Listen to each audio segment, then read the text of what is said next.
Hello friends, today we'll be talking about how to prepare for an essay. Just give me a moment. Before we talk about how to prepare for an essay, first let's understand what all is asked in the English session for RBI Grade B Phase 2. So if we talk about 2016, Phase 2 English paper had largely three sections. The first one was essay, which was I think for 300 words last year. So essay is something which we'll be talking about today. Then there was Pressy writing of around 100 words, and then there was a reading comprehension. The point is that not many people are serious about English, and believe me, you have to be serious now. It's hardly 45 days left for the exam, and if you want to clear the cutoffs, English has separate cutoffs, and no matter how good you prepare for economics, no matter how good you prepare for ESI or management, you still need to clear cutoffs for English. So start giving due attention which English section deserves. Okay. Now, before we talk about how to write a good essay, we need to do some preparation, a base level preparation. If you are not prepared for that, you can't write a good essay. So the purpose of today's video is to guide you towards the right preparation for essay. How to write a good essay, we'll cover in the next video.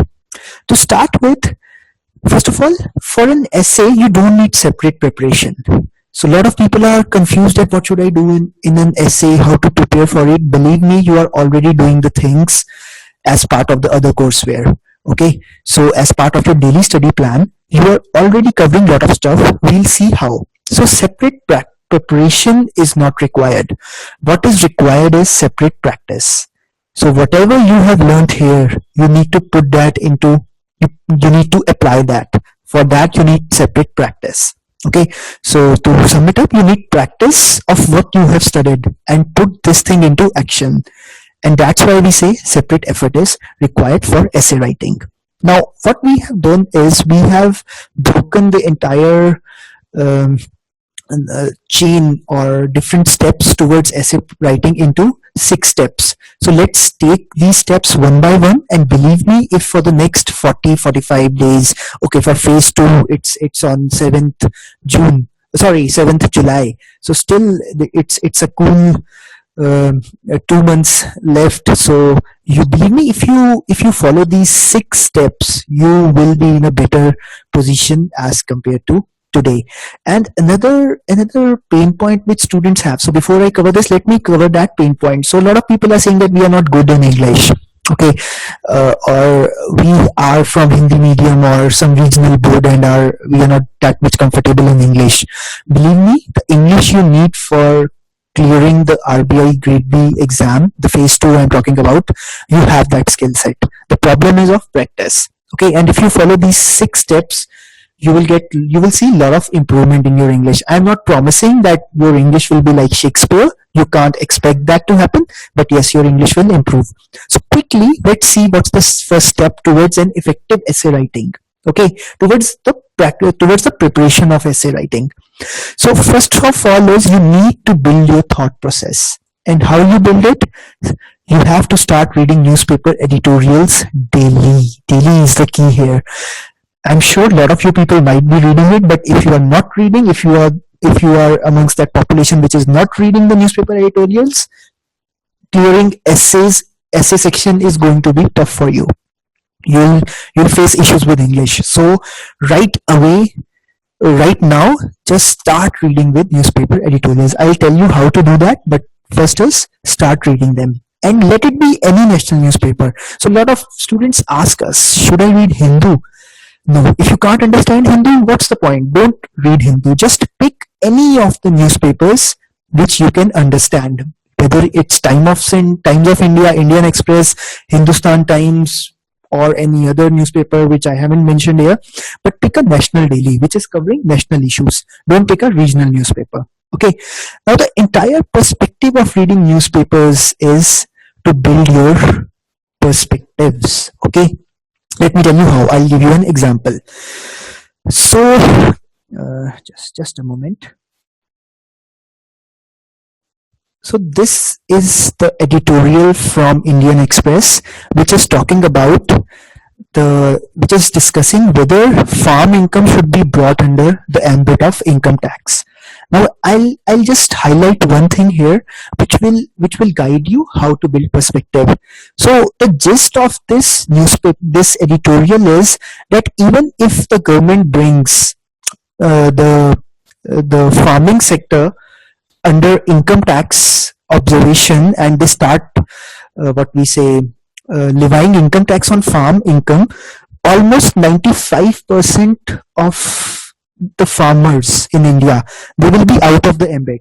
So 95% of the farmers are still poor, and the definition of poor is that they hold less than 4 hectares of farm land. Okay, so even if the government levies tax, 95% of the farmers will be out of this ambit. It's just the 5% farmers who would be applicable under the income tax laws. So then why so much hue and cry after farm income? Reason being, because it's a political issue. No party or government wants to be perceived as anti-farmer. Believe me, it's an economic issue. Sorry, it's not an economic issue. It's a political issue. 95% of the people, 95% of the farmers won't be affected by this decision.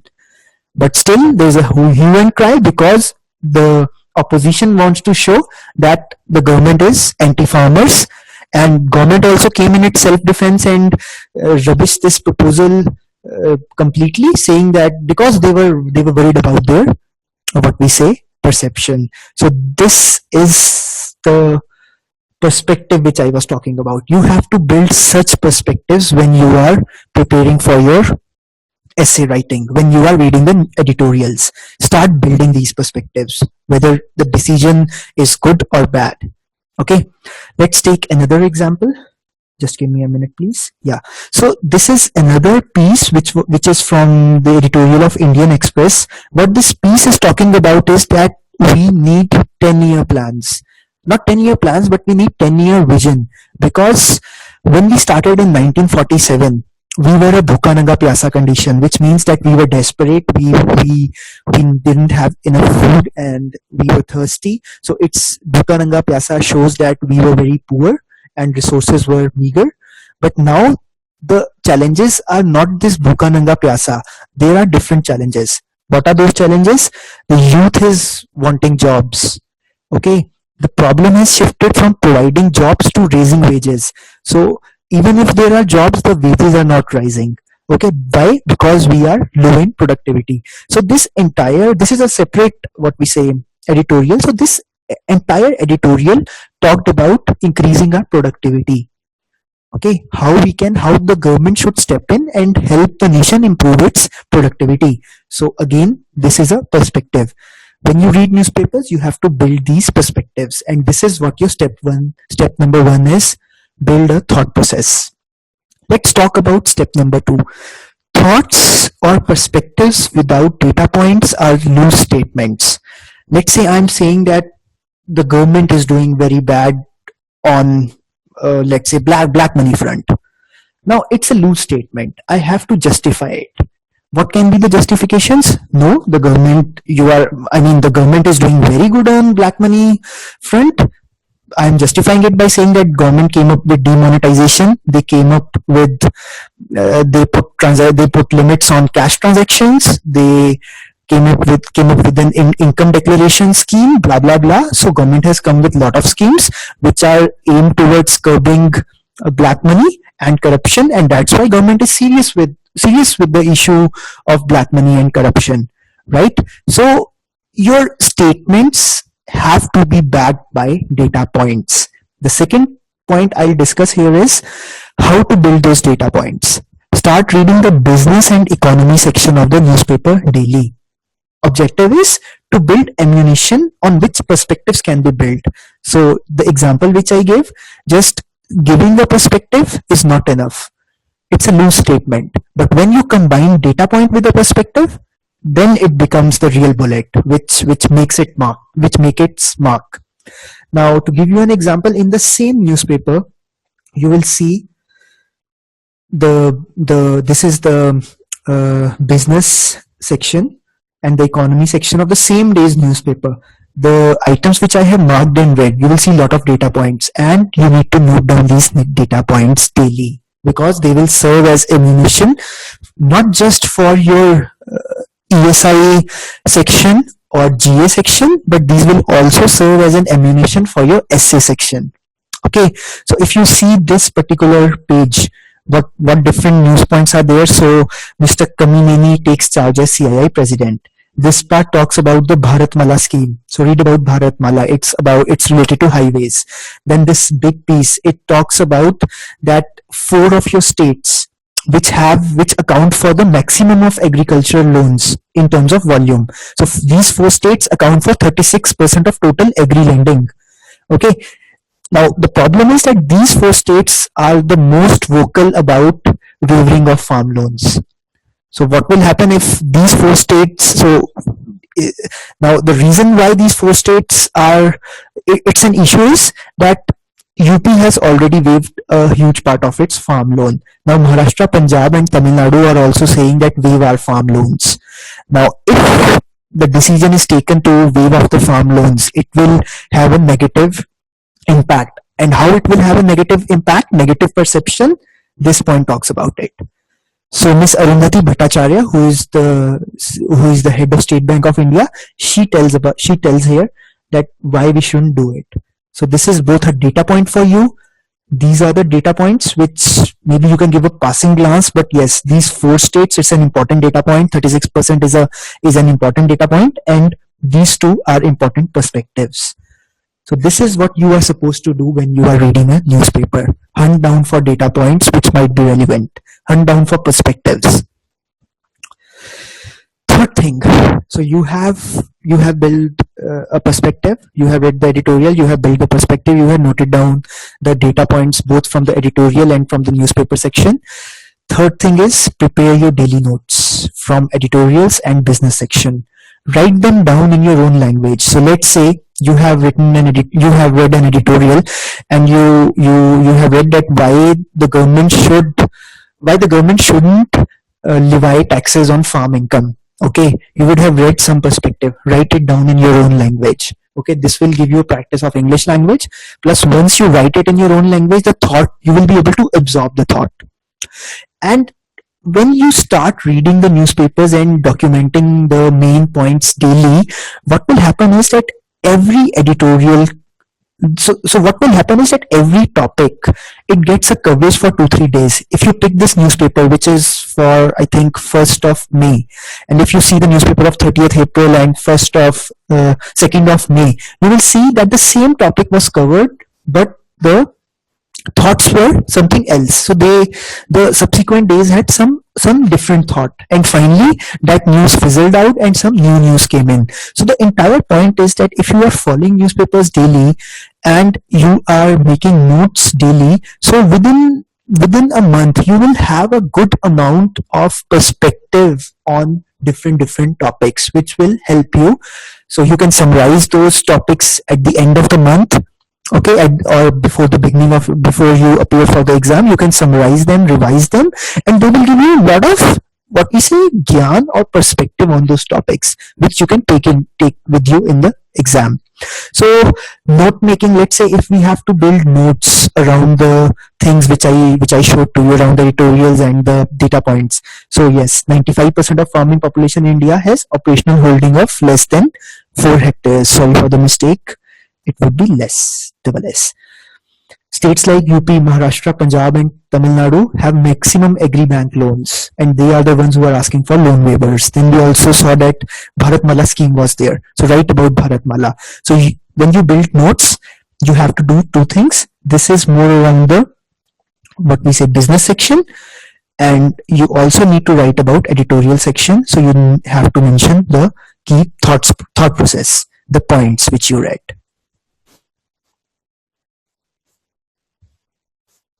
Okay. Step 4. Now a lot of students are really anxious, overwhelmed that we don't have good vocabulary. Will I be able to clear exam or not? So the exercise which you have just done of reading the newspaper, believe me, in 45 to 60 days you can build a decent vocabulary. I won't say you can build a super awesome vocabulary, but you can build a decent vocabulary which will be good enough to glide you through the exam. So what you can do is that while you are reading the editorials and newspaper, note down the difficult words and write their meaning in your notebook. You can use apps like dictionary.com. Now the key here is that don't mug up any word. Ratta nahi marna. Don't mug up any word. Just understand what the word is. What's the context of that word? Context is important. Okay. And so what will happen is that, let's say you have read an editorial today. There are 5 words which you saw that you don't know, and you note them down in your scrapbook or in your notes. Okay. Just give them a reading, forget them. Now what happens is that the person who is writing the editorials, they also have limited vocabulary. Time and now you will see that those words are repeating. Maybe not tomorrow, maybe not day after tomorrow, but 3 or 4 days down the line, the word which was used here is being repeated here. And let's say you are not able to recall that word, the meaning of that word.